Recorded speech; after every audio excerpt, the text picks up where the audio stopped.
मैं एग्जाम देने जा रही हूँ। अब मैं किसी को कहती रहूँ भाई मैं फेल हो गई, लेकिन एक रात पहले मैं पूरी रात बैठकर पढ़ती रही, मैं 1 मिनट भी नहीं सोई, मेरे घर में लाइट भी चली गई थी। अब ये सारी चीजें तो फिर दलील हो जाएंगी ना। It's all to the same outfit. This is. It's completed. 2 points, also the 2 points.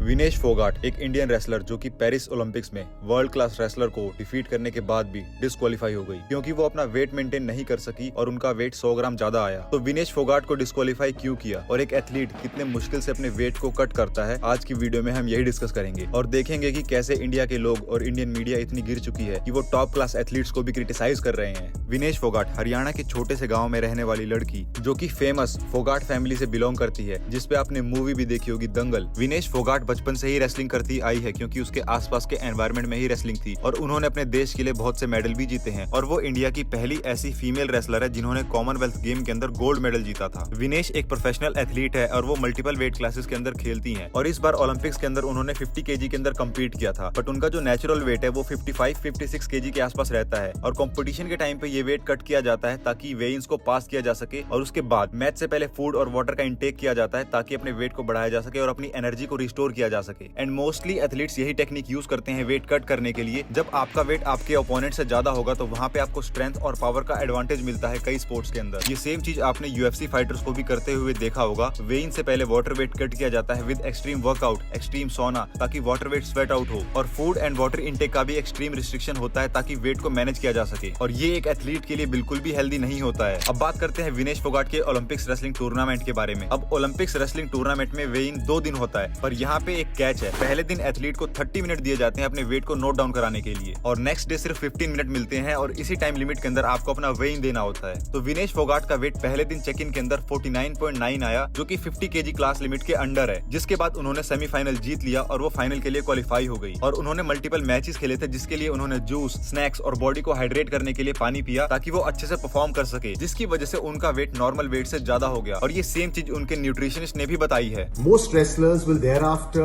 go in for some amount of energy restoration with limited water and high energy foods, and these are usually given after the weigh-in. Now Vinesh had 3 bouts, and hence to prevent any dehydration some amount of water had to be given, जिसकी वजह से उनको एक और बार extreme wait cutting process से जाना पड़ा और उन्होंने पूरी रात वर्कआउट किया, सोना लिया, एक्सट्रीम डाइटिंग करी, वाटर कंट्रोल किया, इवन उन्होंने अपने हेयर्स तक को कट कर दिया, पर तब भी अनफॉर्चुनेटली वो अपने वेट को कट नहीं कर पाई और वो सिर्फ 100 ग्राम से रह गई, जिसके कारण उनको डिस्क्वालीफाई कर दिया गया। और इस पे बहुत से लोगों के ऐसे रिएक्शन आए कि ये चीजें सही नहीं है, बट देखो यहाँ पे हमको ये समझना पड़ेगा कि गेम के कुछ रूल्स होते हैं और ओलंपिक गेम के रूल के हिसाब से अगर आप 100 ग्राम भी अबव हो तो आपको डिस्क्वालीफाई कर दिया जाएगा। अब यहाँ पे वेट ना जाने के पीछे के बहुत सारे रीजन हो सकते हैं। एक सबसे बड़ा फैक्टर होता है स्ट्रेस। जब आपकी बॉडी के अंदर स्ट्रेस लेवल्स बढ़ते हैं तो आपकी बॉडी वाटर होल्ड करती है और जल्दी आपकी बॉडी वेट ड्रॉप नहीं करती है और जब भी आप किसी ऐसे सिनेरियो के अंदर होते हो तो आपके ऊपर प्रेशर और आपका स्ट्रेस और ज्यादा बढ़ जाता है, जिसकी वजह से वेट ड्रॉप करना और भी ज्यादा मुश्किल हो जाता है और इस समय में हमको अपने हमारे देश के एथलीट्स को सपोर्ट करना चाहिए। पर इंडियन मीडिया और इंटरनेट के क्लाउन्स जो कभी खुद लाइफ में कुछ अचीव नहीं कर पाए हैं वो आज हमारे टॉप क्लास एथलीट्स को क्रिटिसाइज कर रहे हैं। तो ये समझो कि वेट कट करना कोई ईजी गेम नहीं होता है और इन केस ऑफ फीमेल्स उनकी बॉडी ऑलरेडी ही बहुत ज्यादा कॉम्प्लिकेटेड होती है और यूनिक होती है, जिसकी वजह से नॉर्मल लाइफ में भी उनका वेट मैनेजमेंट और वेट लॉस करना बहुत ज्यादा टफ होता है उनके लिए एंड ऐसी एक्सट्रीम सिचुएशन में पुश करना और भी ज्यादा मुश्किल हो जाता है। और इवन बॉडी बिल्डिंग में भी लास्ट वीक के अंदर एक एथलीट कट करता है, पीक वीक करता है, जिससे कि वो अपनी बॉडी को डिहाइड्रेट कर सके और एक ड्राई लुक लेके आ सके स्टेज पर। उसको करने के लिए भी 7 से 10 दिन का प्रोटोकॉल फॉलो किया जाता है ताकि आपकी बॉडी से वाटर वेट को निकाला जा सके, तब जाके आपको कहीं डिफरेंस दिखता है। बट यहाँ पे 1 से 2 दिन के अंदर वेट करना एक बहुत ही ज्यादा एक्सट्रीम प्रोसेस हो जाता है जो कि एथलीट की हेल्थ पर बहुत ही ज्यादा नेगेटिव इफेक्ट डालता है। यहाँ पे आप पिक्चर्स के अंदर देख भी सकते हो कि विनेश फोगाट की हालत कैसी लग रही है। यहाँ पे ये बहुत ही ज्यादा कमजोर लग रहे हैं। और विनेश फोगाट के डिस्क्वालिफिकेशन के बाद न्यूज 18 के एंकर का ये कहना था,